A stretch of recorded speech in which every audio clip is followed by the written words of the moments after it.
Bonjour à vous et bienvenue dans cette philosophie du bar. Deuxième épisode retenu pour cette philosophie qui tranche, pour cette philosophie du couteau, à savoir la tour de Babel. Dans un premier temps, souvenez-vous, il n'y a pas de différenciation, pas de couteau précisément. Tous les hommes disent exactement la même chose, allons, britons des briques. C'est l'uniformisation, la masse, la foule, où chacun ne fait que répéter « Allons, britons des briques ».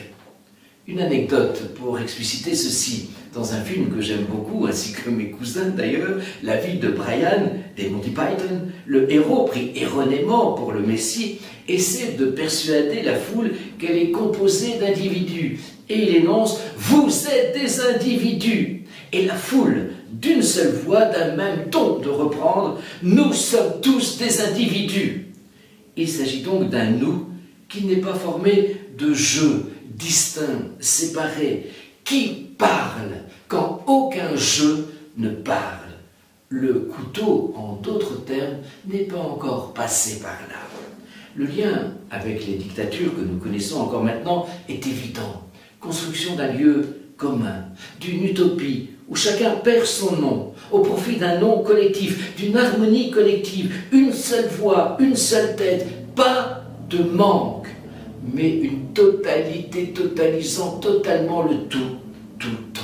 En d'autres termes, la mort, la décréation, l'annihilation de toute chose.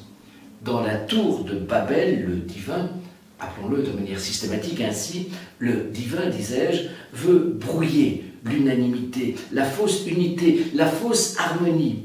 À la peste brune ou à la lumière blanche, aveuglante de l'État totalitaire, succédera un signe d'alliance, un arc-en-ciel qui comprend, comme vous le savez, un continuum de couleurs, une infinité de couleurs. Un continuum, ne serait-ce pas une fusion sans confusion, car enfin, le rouge n'est pas du vert, n'est pas du bleu non plus, etc. Tant de choses mortifères sont d'abord admirables à nos yeux. Ne faire qu'un, un avec les autres, un avec son épouse, être un avec sa femme en l'appelant sienne, pourrait être rangé dans l'admirable, l'idéal de l'entente conjugale. C'est pourtant exactement le contraire.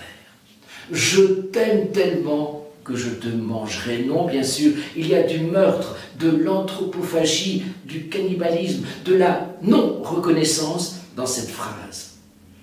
Il y a aussi d'autres façons de manger quelqu'un.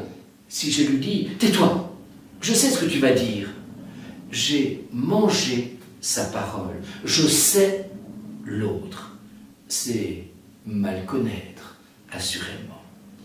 En d'autres termes encore, si le pluriel ne comporte aucun singulier, comme les hommes de la tour de Babel initialement, ou un singulier qui est de fait un pluriel, toi et moi, c'est nous. Ces deux extrêmes sont bien des fusions et tout autant des confusions. En ce sens, Babel n'est pas une punition, un châtiment divin. Au contraire, il permet aux êtres humains de vivre la rupture, la déchirure, le manque. Seule la séparation fait vivre, même si elle est souvent difficile à accepter. Aimer pourtant, c'est, ou en tout cas, ce devrait être, rendre libre, laisser être, laisser libre. Idéalement, mais j'en suis tout à fait incapable, idéalement il faudrait énoncer « je t'aime ». Et je t'aime tellement que je te laisse la possibilité même de ne pas m'aimer. C'est le pacte, cette alliance à passer avec son conjoint, avec ses parents, avec ses enfants, avec ses amis, enfin, avec toute personne. Figurez-vous qu'en hébreu biblique, pour dire « faire alliance », on utilise le verbe « trancher ». On tranche une alliance avec quelqu'un. Indispensable couteau, nécessairement.